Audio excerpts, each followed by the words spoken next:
Hey guys, welcome back to the channel. Thank you for tuning in. So let's go ahead and get started. For first discussion, I figured the whole world would be a good place to start. Pretty broad, but let's get into it. So the state of the world, it's pretty complicated. To say any less would be a grotesque understatement. To start out, let's talk about the major actors in the world right now, those who are threateningly eyeballing each other. There are many more security developments that are going on, such as Kenya, the Houthis, Hezbollah just recently, Israel's strike in Yemen, the Israel-Palestinian conflict, Israel and Iran. All of those deserve attention, and I'm going to try to get to those eventually, but that's just too much to cover in one video, obviously. The major actors are traditionally nuclear-capable, high GDP countries.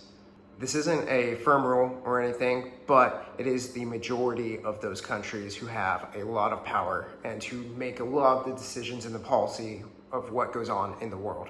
So to lay it out, you have NATO, or the North Atlantic Treaty Organization, which was founded in 1949 as a direct reaction to the Soviet Union. There are currently 32 countries, Sweden being the latest to join. Ukraine, which I'm sure you've heard a lot about over recent years, has been looking for NATO membership, which comes with its own multiple problems for existing members. I'll link articles as I promised, and you can go read about the history of the evolution of everything yourself, so you can make sure that it's not me just spouting off a bunch of stuff that you can't trust. That largely summarizes one side, and that's a very broad scope, but there are some minor details that we'll get into later. Next, you have the Russian Federation, which is a fascinating and complex country. The current government in place was created in December of 1991, following a state of sovereignty after the dissolution of the Soviet Union in the same month. The country has over 30 official languages, spans 11 time zones, and is over 6,000 miles long, leading to a vast amount of diversity. Then there's the People's Republic of China, founded in 1949 by Mao Zedong, following the control of the Chinese Communist Party, or CCP, which forces the nationalist government to retreat to Taiwan back then. Probably one of the greatest impacting events to this day. There are, of course, many more players in the world. It's unfair not to mention by name France, United Kingdom, Germany, India, Pakistan, North Korea as heavily influential countries. To truly understand each conflict in depth would require a university class on each, and we don't have time for that. So first, let's look at the Russian and Ukraine war. The Soviet Union existed from 1922 to 1991. At its height, there were 15 republics in the Soviet Union, Ukraine being one of them. Now in history, countries are either made by people or policy. Almost nothing else can have such a lasting impact. China adheres to much more policy-centric belief, whereas the Russian Federation does, but is much more people-centric, or person-centric, or Vladimir Putin-centric. Again, before I start talking about this, my aim is only to give you facts and you come to your own conclusions. So if you have a question, read the articles I link, drop a comment, and we can get to the bottom of anything that you want to discover or explore. Vladimir Putin was born 7 October 1952. He knows German and English. He studied law and received a degree in economics in 1975, 16 years before the dissolution of the Soviet Union. He joined the Committee for State Security, or as we know them, the KGB. His service record at the time is not completely verified, but what is known is that he served his time in Dresden, Germany during the fall of the Berlin Wall.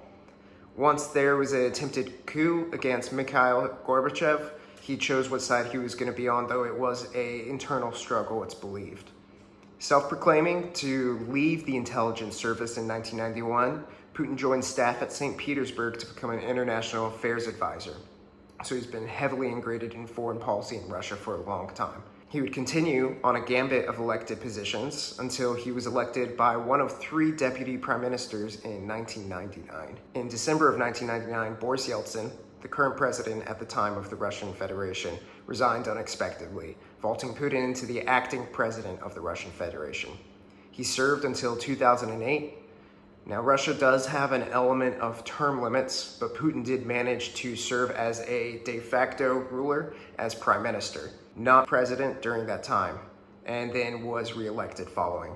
He would have been ineligible for the 2024 election, But in 2020, the Russian Constitution had an amendment passed that will allow him to serve until 2036. Now, having painted a picture of Putin's grip over his political office, without going into more depth, the most applicable and dangerous situation is the war in Ukraine, originally called by the Russian military a special military operation, which has been raging since 2022. The conflict, however, originated in 2014 with the Russian annexation of the Crimean Peninsula.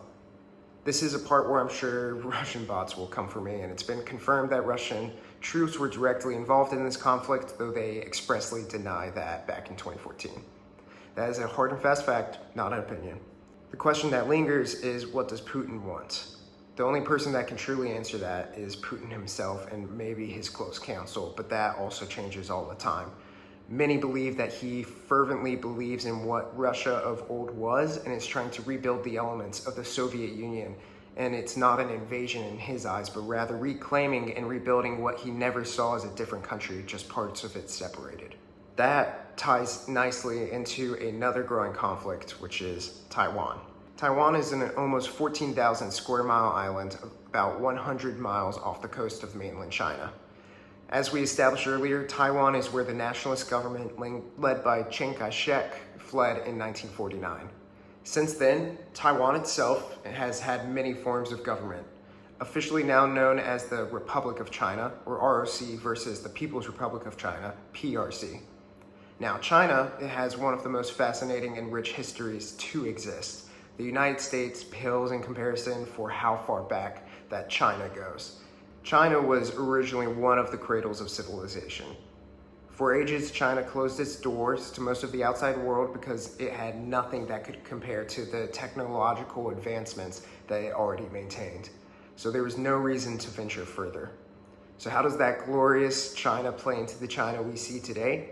Well, China used to be a British colony, and as a result, from many, many years of occupation, and there were the Opium Wars, which I highly encourage you to go read about. I'll make a video on that later. China believes, though, in something called a century of humiliation. The date of which it originates is not wholly agreed upon, but the concept nonetheless remains that China believes through Western intervention and policies, its honor and status as a country was reduced down to a humiliating point. It had major internal fragmentation and accepted many unequal treaties during that time, which led the country to be reduced in its stature. The end of this century of humiliation is said to have ended with Chiang Kai-shek, but its impact still lasts to today. The country moved to an era of extreme nationalism, correcting the wrongs exacted by the Western Empire, primarily at the governmental level, and seek for a victory, which leads us to Taiwan. Xi Jinping is the current General Secretary of the Chinese Communist Party, which he was elected in 2012. While Xi Jinping is a heavily influential character, China itself is attached to policy as a motive for their actions rather than following one singular entity as the Russian Federation is with Vladimir Putin. The fact that China's history is so deep-rooted and goes so far back leads China to have current territorial disputes with the following countries. We've got Bhutan, India, Japan, Taiwan, and Vietnam, as well as all of the extended parts of the South China Sea. International waters typically stop at 12 miles from the coast, but they try to claim islands currently, which would extend their sphere of influence in that part of the region of the world. Now, this might be an opinion, let's take it for what it is, but Taiwan to China, claiming their independence, is essentially to them a big middle finger to China that says, you're not able to reach here. And especially that Taiwan is an elected democratic government, which differs very differently from the Chinese government. There are assurances from the United States government that if China attempted to take Taiwan, the US would intervene. At that point, you would have two peer adversaries facing off each other and both similarly capable, which then could potentially lead to the last resort, nuclear capabilities.